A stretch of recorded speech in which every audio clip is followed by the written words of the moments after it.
Bonjour Oran, est-ce que tu peux me dire pourquoi tu nous accueilles au musée aujourd'hui? Alors bonjour à tous, bienvenue au Musée Intercommunal d'Étampes.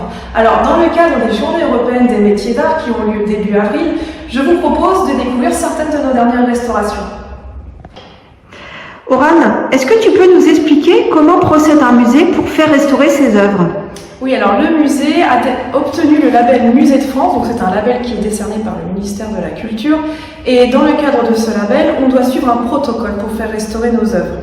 Alors tout d'abord, il faut faire un état des lieux général des collections pour sélectionner les objets qui ont besoin d'une restauration.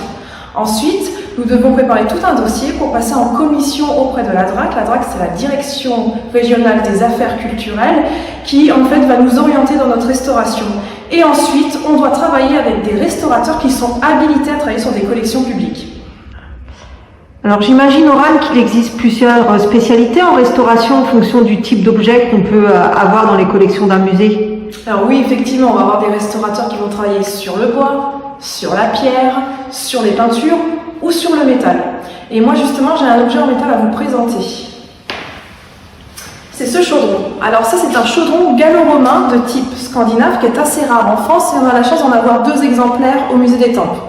Alors ce chaudron a été restauré donc en 2020 par une restauratrice spécialisée en métal qui s'appelle Raphaël Chevalier. Donc je vous montre l'intérieur. Et donc l'objet de cette restauration, en fait, ça a été de combler les lacunes qui étaient surtout présentes dans le fond de ce chaudron. On est sur du métal, hein. C'est un matériau assez contraignant, il s'oxyde assez vite et on perd assez rapidement de la matière. Une fois qu'elle a comblé les manques, elle a tout simplement en fait recouvert ces restaurations d'une patine ou d'une couleur bronze pour en fait faire l'illusion pour le visiteur. Voilà, donc là on a retrouvé l'intégrité de l'objet. J'en ai un deuxième à vous montrer. Et je vais vous présenter donc le deuxième exemplaire.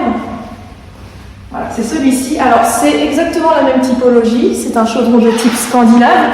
Il est juste un peu plus grand que le premier que je vous ai présenté. Après la restauration, ça a été la même restauratrice qui a comblé en fait les manques avec un papier et qui, pour faire l'illusion, a repeint avec cette couleur en fait bronzine. Alors ça peut aller vers du brun ou vers du vert, hein, c'est du bronze, pour vraiment donner l'illusion. Oran, tu nous as présenté 2 restaurations sur des chaudrons en métal. Est-ce que tu peux nous montrer d'autres exemples de restauration en métal? Oui, alors on a un autre exemple au musée. Il est vrai que la restauration de ces 2 chaudrons, ce sont des restaurations fondamentales, assez profondes. On a restauré vraiment l'objet, on a restauré des lacunes et des manques. Là, je vais vous présenter la grille qui est dans l'autre salle. Allez, allons-y.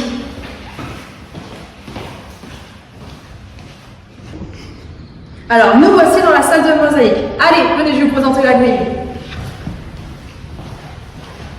La voici.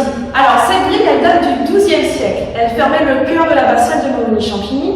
Et pour la restauration l'année dernière, en 2020, nous avons fait intervenir la même restauratrice, Raphaël Chevalier, qui est vraiment spécialisée en métal.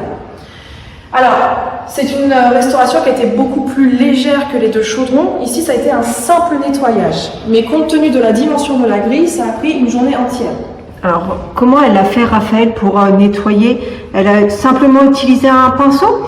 Oui, alors en fait, vraiment l'objectif de cette restauration, c'était de nettoyer surtout en fait les petits détails en volute comme ça, où au cours des années, il y a beaucoup de poussière en fait qui s'est accumulée, c'est devenu vraiment un encrassement assez important.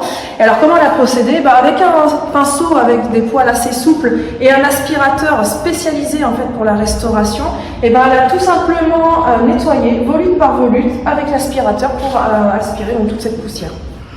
D'accord. Et aujourd'hui, du coup, elle retrouve un peu d'éclat. Voilà, on retrouve beaucoup plus de détails et d'éclat, effectivement. Alors voilà, je vous ai montré 3 objets en métal du musée qui ont été donc restaurés en 2020. La restauration métal, c'est vraiment une restauration particulière, vraiment spécialisée. Alors on a beaucoup d'autres objets en métal au musée qui feront l'objet de restauration dans les années à venir.